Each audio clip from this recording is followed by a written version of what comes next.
Hoje, vamos fazer uma análise aprofundada de uma pesquisa fundamental, publicada lá em 1927 por H. Bitter, que se debruçou sobre o tratamento térmico de lingotes de aço. Esse trabalho foi importantíssimo porque buscou responder a uma questão central que impactava diretamente a eficiência e a qualidade na indústria siderúrgica daquela época. Para a gente poder estruturar bem essa análise, vamos seguir este roteiro. Primeiro, vamos entender o dilema industrial que motivou todo o estudo. Depois, a gente entra nos detalhes do experimento de Bitter, da análise de segregação e da microestrutura que foi revelada. Na sequência, a gente vê o impacto na tenacidade e, para fechar, as conclusões e o legado dessa pesquisa. Vamos começar então pela primeira seção, o dilema industrial. Aqui, a gente explora não só a ciência, mas principalmente a questão econômica por trás da laminação do aço. A questão que tirava o sono da indústria siderúrgica era, no fundo, uma questão de custo-benefício. Era melhor laminar o aço quente num processo rápido e, claro, mais barato? Ou será que existia algum benefício de qualidade que justificasse o método mais lento e bem mais caro de resfriar totalmente os lingotes para só depois reaquecê-los para a laminação? Era essa a grande dúvida. Ok, vamos então para a segunda sessão. Aqui a gente vai ver o desenho experimental, muito elegante por sinal, que o Bitter criou para conseguir uma resposta definitiva para essa pergunta. Bom, o experimento basicamente dividiu o processo em dois caminhos bem distintos.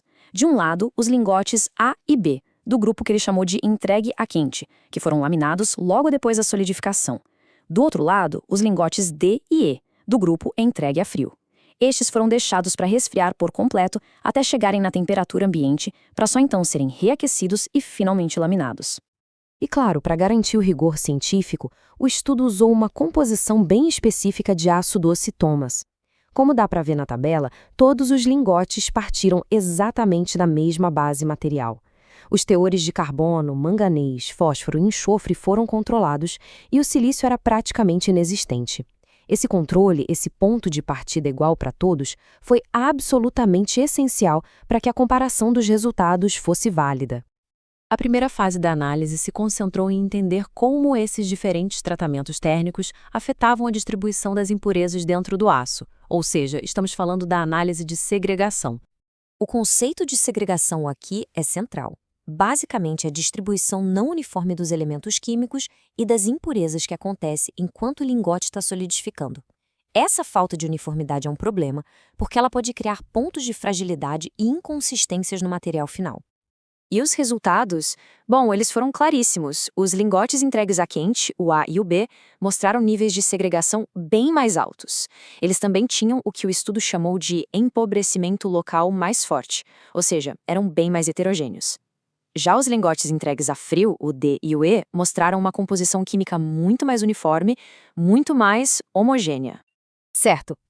Mas além da química, a investigação também precisava olhar para a estrutura física do aço, lá no nível microscópico. E aqui entra um conceito-chave, o tamanho de grão, ou Korngröße, como está no original em alemão. Isso nada mais é do que o tamanho médio dos cristais individuais que formam o metal. E na metalurgia existe uma regra de ouro. Grãos mais finos, em geral, significam maior resistência e maior tenacidade para o material. E os dados quantitativos vieram para confirmar isso. A análise revelou que os lingotes entregues a frio tinham, de fato, uma estrutura de grão bem mais fina. A área média era de 0,00310 mm², contra 0,00385 dos lingotes que foram entregues quentes. Agora, o ponto que eu acho mais fascinante é a análise por zona. Percebam que o refino do grão aconteceu em todas as regiões, na borda, na transição e no núcleo. Mas olha só para o núcleo dos lingotes. É aí que a diferença realmente salta aos olhos. No núcleo, o tamanho médio do grão nos lingotes resfriados foi de 0,0032, enquanto nos lingotes quentes era 0,0045. É uma redução muito, muito expressiva, bem no coração do material. Tudo isso nos leva, naturalmente, à pergunta mais importante do ponto de vista prático. Ok, e daí? Quais são as consequências mecânicas de se ter essa estrutura de grão mais fina? Esse benefício prático é medido por uma propriedade chamada tenacidade ao impacto, ou Kurbsichtigkeit.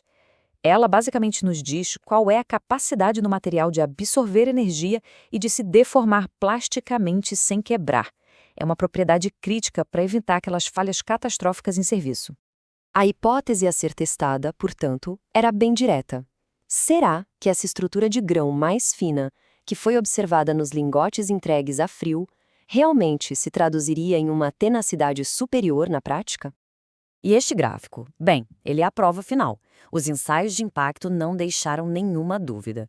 Eles confirmaram a hipótese de forma conclusiva. Os lingotes que foram entregues a frio apresentaram uma tenacidade ao impacto substancialmente maior. Isso amarra tudo, estabelecendo a ligação direta entre o tratamento térmico, a microestrutura que ele gera e o desempenho mecânico final do aço. Bom, vamos então para a nossa conclusão, resumindo as descobertas e pensando um pouco sobre o impacto duradouro dessa pesquisa. O estudo concluiu, de forma definitiva, que permitir o resfriamento completo dos lingotes antes de reaquecer e laminar resulta em um aço de qualidade superior. As vantagens principais são: primeiro, maior uniformidade química com menos segregação. Segundo, uma estrutura de grão mais fina e consistente. E terceiro, como resultado direto, uma tenacidade ao impacto bem maior.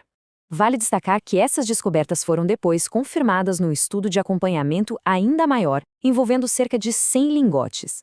E a conclusão central do artigo, nas palavras do próprio Bitter, não poderia ser mais clara. Ele diz: para materiais de qualidade, maior uniformidade na composição química e menor tamanho de grão, mas especialmente maior tenacidade, devem ser buscados através do resfriamento e reaquecimento. É uma recomendação técnica, direta, totalmente baseada em evidência empírica sólida. E isso nos deixa com uma reflexão para o final. De que forma essa compreensão fundamental do tratamento térmico, estabelecida lá em 1927, continua influenciando a fabricação dos aços avançados de altíssimo desempenho que a gente desenvolve e utiliza hoje.